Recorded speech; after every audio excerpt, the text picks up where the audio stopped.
So this video is about what have I learned from Anthony Bourdain. For some of you guys, possible. Anthony Bourdain was a journalist, was a media personality. He went to different continents.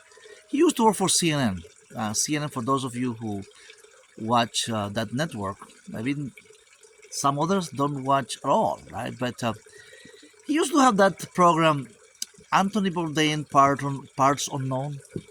And he used to travel all over the places, all over the planet, Madagascar to Africa to Colombia to all these places. I mean, when I recall his one of his shows in which he went to Colombia. Actually, he went to Colombia and he went to the coast of the Medellin, Cartagena, especially Cartagena's coast, and very much he um, traveled all through the the coastline, um, meeting different people, meeting different ethnic groups, uh, different cultures. Of course, he is an American guy. He was because he just passed away 5 years ago.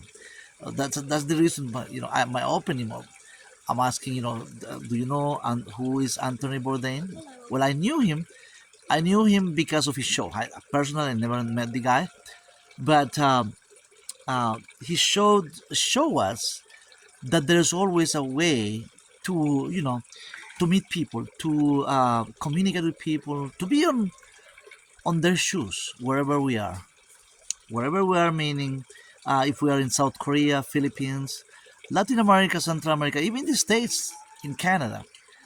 Um, have you ever been to the shoes of a fellow human being, even if you are from different culture, from their perspective, how they see life, how they walk through life? I mean, how it's very easy to to have an opinion about. Oh, we say, well, third world country people, and I have you know most are uneducated, for instance, that they have higher education. Of course, we know that in third world countries, education can be really difficult for most people, right? We know that. But have you been? Have you ever been to the struggles they go through? Everyday struggle, everyday life. Um, trying to find food, trying to survive everyday life. And that's Anthony Bourdain portrayed that sense of that sense of humanistic view of meeting other people, being in their shoes, walk their walk, eat their food, wear their clothes, and sleep where they sleep. I mean, think about that. Usually, when we think about these guys, uh, bloggers, these famous, so-called famous bloggers like Vitali, like um, this guy in South Korea who's charged with uh, Johnny Somali, charged with different harassment, uh, harassing the public, harassing the public in public places, gaining so many views. I mean, this the crazy idea of that's how you become famous. I mean, it's crazy to really become make you famous nowadays. Yes, it does. So, is there a possible way to be more, polite to different people and make a living, make your views? I mean, do your videos in a polite way. Apparently, that's seen boring. That's the perception is that if you try to be polite to different people, in different countries, different cultures, like I just mentioned two bloggers, Vitali in the Philippines, right? Remember the Vitali, this guy who's in jail, he's in detention right now, facing trial because of harassing, people. I mean, this is it's like a specialty. It's like you're a medical doctor and your specialty is surgery in medical field or brain surgeon.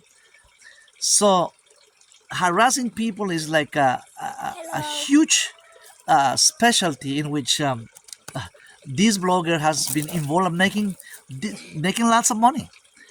So that's definitely the way they do things, the way they harass people, the way they do unusual things.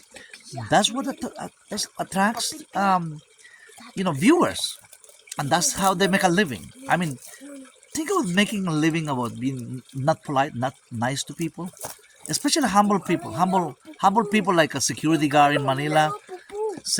Vaya para allá. My guy who's with me, he says he's gonna go and this is my little nephew who says that he needs to put potty part. So he just went there. We're not gonna follow the camera, of course, but he needs to go up the hill to try to I guess pee or something. I think he's or something. He just went there. But talking about well, this is not an edited video, of course, but he was just anyway.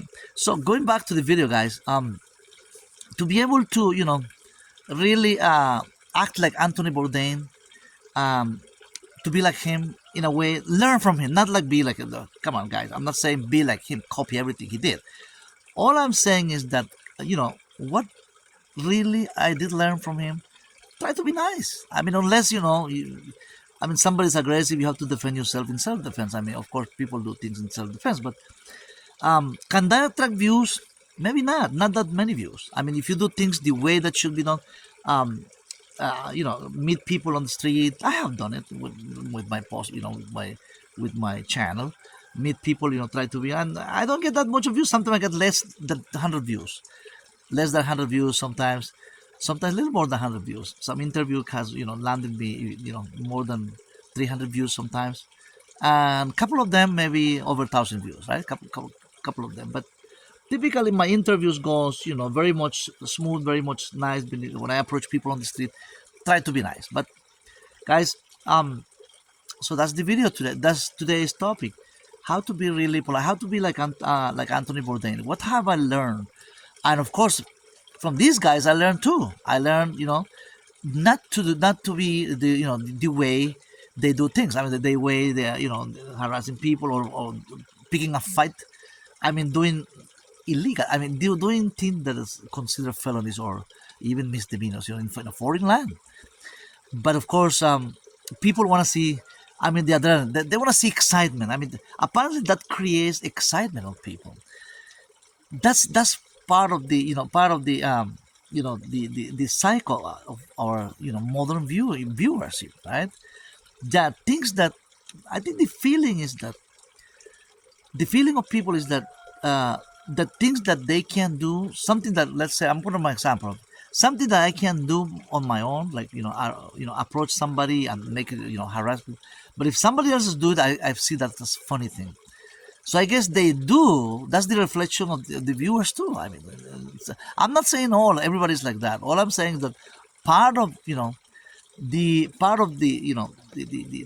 viewership, part of the social platform followers, they want to see something unusual. That's the thing. Something that is not like normal. So what they do, what some bloggers do, like VITALY and Johnny Somali, do things that other normal people wouldn't dare to do, because they will get in trouble. I'll get in trouble, right? So they're the one getting in trouble instead of their viewership. In the process of getting big, huge money, huge following, huge subscribers. I mean, amount of people who subscribe to the channel, and that's how and of course they're making a career out of it. And I just mentioned a couple of my videos previously about how they are facing trial, facing stiff sentences. In the case of Johnny Somali, he's facing at least 6 years minimum, between 2 or 6 years um, sentence in South Korean jail. And in the case of Vitali, I mean the YouTuber Vitali in the Philippines, I think he's facing 10 to 15 years. Unless he gets community. He is he gets a pardon from the government, right? Which that'll be hard, right? In the case of Johnny Somali, he's a U.S. citizen. Maybe the president, whoever is the president, by the time his trial is on, well, right now we have a current president of the United States. He asked for a pardon to commute the sentence, but he's not. He's still in the process of you know being presenting the evidences still in progress. Well, there's a next trial date on February, which the judge has, someone, has given a citation to the other part of the people who are accusing him. to present evidences. So his lawyers, of course, are working, working around the clock to, to dismiss the charges, of course. So it may take at least half or next year before there is a sentence, but there's a decision from the judge in South Korea, in the Johnny Somali's case. Because there are 8 charges, 3 of them are serious misdemeanors. But if they have a negotiation and he agreed to pay a fine, apparently in some of the cases, if he can find the fine, the penalty, monetary, fine, I guess he's going to be able to do community service or just going on probation. Think about that. I mean, a couple of years on probation in a Korean soil, while he's still podcasting and live streaming his channel. That's kind of sweet deal. So apparently, his lawyer is fighting hard to get a sweet. How is paying his lawyer? Well, from viewership, guys. I mean, he's making hugely good money. He's still getting a lots of attention from the public to make thousands and thousands of dollars. I mean, out of social platform, podcasting and broadcasting his clips, his channel, and he's in full swing, guys. So while the trial is still going, apparently the judge hasn't prohibited for him to broadcast. In the case of Vitaly, he's in jail. He can't do anything. I mean, he can't podcast. I mean, his channel is still on. He's still making a little money because while his material, his contents are broadcasting, he's still making in his coffer. I mean, the money will go to his coffer and whoever is in charge of of his bank account, I guess. So by saying that, guys, this is just a reflection. Anthony Bourdain, parts unknown, being on somebody the other people's shoes, whether different culture. He was in Burma, Myanmar. Remember, he was in Myanmar trying when Myanmar was at civil war. Even in the middle of civil war, in the middle of tragic social events, he will go and talk to people, eat with these people, eat on whatever they're eating, whatever he can try, being on their shoes, in their lives. I mean, digging into exactly how people feel wherever they live, whether it's Africa, whether it's Antarctica, whether it's Alaska, whether it's even Paris in Rome. I mean, what is the meaning? What is the real situation of living in Rome or Japan, Tokyo? Tokyo, Japan, where some people live like a in like a 3 by 7 square 3 by 7 foot square places where they can rent just a place where they can lay, and rent little places like little like cabin to be able to sleep home for homeless people. This is a special like for $10 per night in Tokyo, Japan. I remember that one of those posting of one of those his programs in which it was inhumane. I mean, like living in like a cage, right? During daytime, the homeless person will go to the street, to pick up cans, to recycle, to make a few dollars, right? A few, yen in Japanese currency. But at night, the guy went to a place like a 3 by 5, 3 by 3